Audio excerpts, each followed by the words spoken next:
تعلم قطعتك ازاي، تشطف ازاي، خواشاتك، مترك، ميزانك. انت مفسد يا اخي.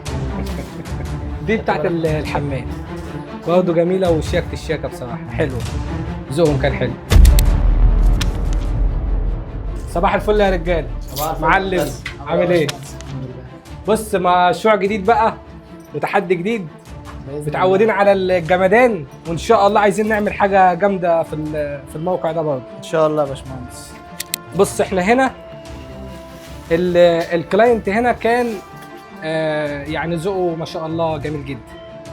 اخترنا البلاطه البورسلين ال 60 في 120 ماشي. بص امسك لف دي كده،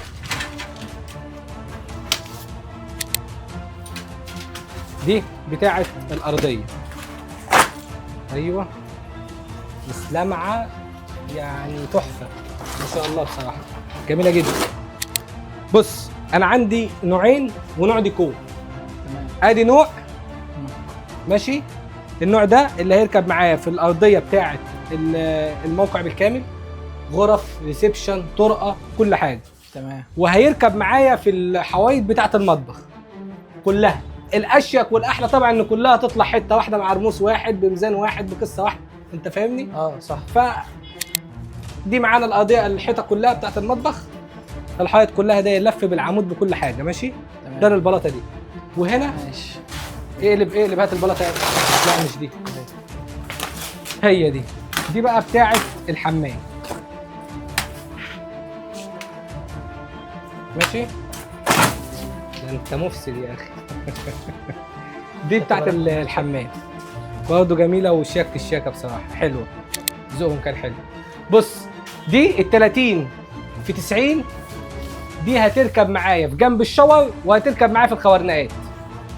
البلاطه دي البلاطه دي بتتباع بالبلاطه على فكره، بتتباع بالبلاطه بس هتبقى برضه باذن الله حاجه حلوه جدا ان شاء الله. طبعا انت انا يعني لولا ان انت برنس يعني مش هقول لك يعني تعلم قطعتك ازاي، تشطف ازاي، خواشاتك، مترك، ميزانك، يعني مش هنقول كله فيها حاجه. موجود.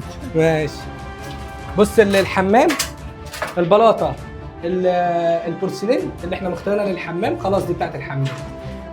الجنب الديكور بقى اللي هو ال 30 في 90 هيبقى بادئ معايا من هنا، قفل معايا لحد الشاور. دي منطقه الشاور بالجنب الديكور اللي هي البلاطه ال 30 في 90 تمام. البلاطه ال 30 في 90 الديكور برضه هتبقى معايا هنا وهنا في البطنيه، كل بطنيه الخوارنات هيبقى فيها البلاطه الديكور. الباقي كله هيبقى البلاطه بتاعتنا على البورسلين. دي احنا 120 دي ال 120 120 120 عادي. دي الديكور بس، البطنيه بس بتاعته تمام.